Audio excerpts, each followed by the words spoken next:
Hi friends, welcome to week 2 of the Weekly Habits Project. This is the book here that we're going through each week. This week is Listen and Lean In. If you don't have this book, it's fine. You're more than welcome to follow along just as is, or you can purchase the book. I think Target or Amazon has it, maybe, I'm not sure. But week 2 is Listen and Lean In. And the verse that is given is Ecclesiastes 5, 1 and 2. And the version that is given for today is through the Amplified Bible version. And it reads this: Focus on what you are doing as you go to the house of God and draw near to listen. Do not be hasty with your mouth or impulsive in your thought to bring up a matter before God. For God is in heaven and you are on earth. Therefore, let your words be few. Now, you all know that I like to study from different translations just to kind of give the well-rounded view of what the author is trying to say here. So I'm going to read 2 more translations. The next one is the ESV, English Standard Version. Guard your steps when you go to the house of God. To draw near, to listen is better than to offer the sacrifice of fools, for they are doing evil. Be not rash with your mouth, nor let your heart be hasty to utter a word before God. For God is in heaven and you are on earth. Therefore, let your words be few. And then the last one I'm going to read to you. Let me read to you this verse. So, as you enter the house of God, keep your ears open and your mouth shut. It is evil to make mindless offerings to God. Don't make rash promises and don't be hasty in bringing matters before God. After all, God is in heaven and you are here on earth, so let your words be few. But I wanted to read a little bit more into this so we can actually understand what's being said here. Solomon is writing this, and so we just ended this. After all, God is in heaven and you're here on earth, so let your words be few. And let me finish from verses 3 to 7. Too much activity gives you restless dreams. Too many words makes you a fool. When you make a promise to God, don't delay in following through, for God takes no pleasure in fools. Keep all the promises you make to him. It is better to say nothing than to make a promise and not keep it. Don't let your mouth make you sin, and don't defend yourself by telling the temple messenger that the promise you made was a mistake. That would make God angry, and he might wipe out everything you have achieved. Talk is cheap. The daydreams and other useless activities. Fear God instead. So, it gives you a little bit deeper context into knowing what Solomon is talking about. And he's, in this whole section, it's about approaching God with care. But I looked up in several Bible commentaries. I have the Bible Knowledge Commentary, a Handbook on Ecclesiastes, and Faith Life Bible Commentary. I've used all of those to compile what a scholar's view of what this section means. And so, first from the Bible Knowledge Commentary, here we see Solomon.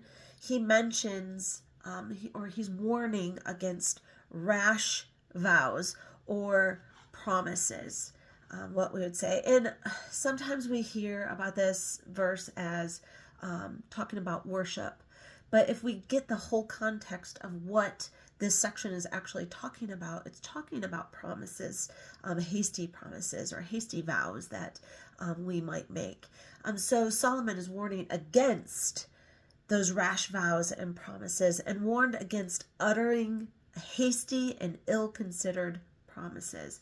Now, an ill-considered promise are ones that don't show like considered thought. Like we haven't put the thought into our promises. There's really like no intention in keeping them.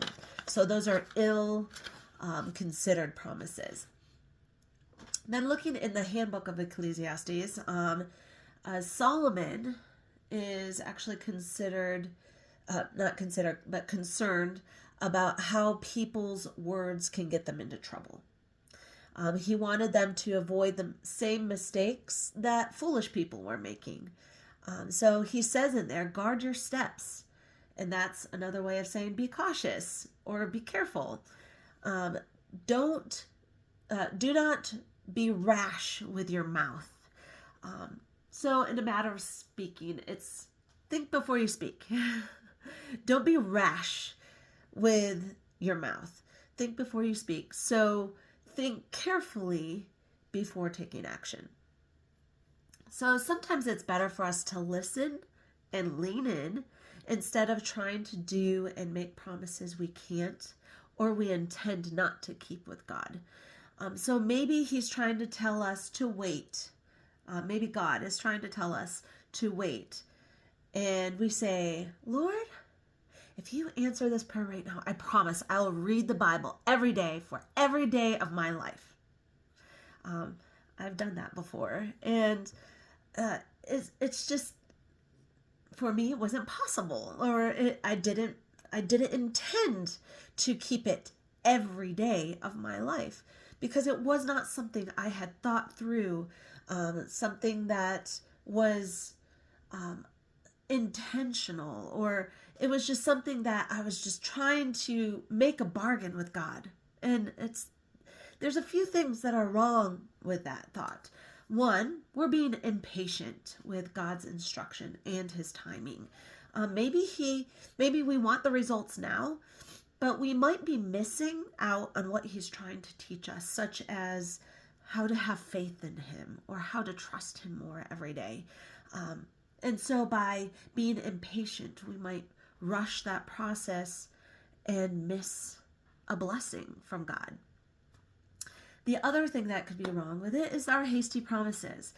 We intend, like I was saying here, we intend to read the Bible every day.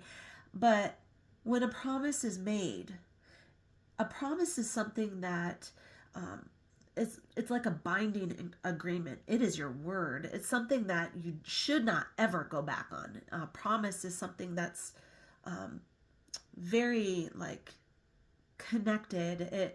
It shouldn't be said without considered thought. That's for sure. God doesn't need us to bargain with him or to make promises. What he desires from us is to have faith and trust in him. And our faith is the only thing that we can give him that is our choice. He is not going to make us have faith and trust in him. And so that's the one thing that he desires from us that we can give him. And sometimes that means that we sit and we listen and we lean in. So last thing I want to touch base on is God is in heaven and you are here on earth. That's in verse 2, I believe. After all, God is in heaven and you are here on earth. So let your words be few. So this image shows God's authority and our human limitations. He is God and we are not. So we need to stop trying to be God and to do the work that God does, and to have faith and trust that he is the one that's in control of our lives, to allow him to steer us on that path of righteousness. It's remembering that God is all-powerful, all-knowing, and that we are limited to our own thinking and our own actions, which God has created in us as our brains and our hands and our feet and the things that provide us to do the actions. And so that is why we need to depend on God, is because he has it all and we don't. And we need to stop thinking we do. We can get in some serious trouble and we can become like those who are foolish, like Solomon is warning against here. So the question I have for us this week is, or for you and me this week, how can we draw near to him this week? How can you draw nearer to God this week? What does God have for you in this season of life? What is it that he's trying to tell you or trying to speak into you? Are we so caught up in our own lives that we forget to give him our faith and our trust and give him the control over our lives? What burden can you give to God this week and patiently wait on him?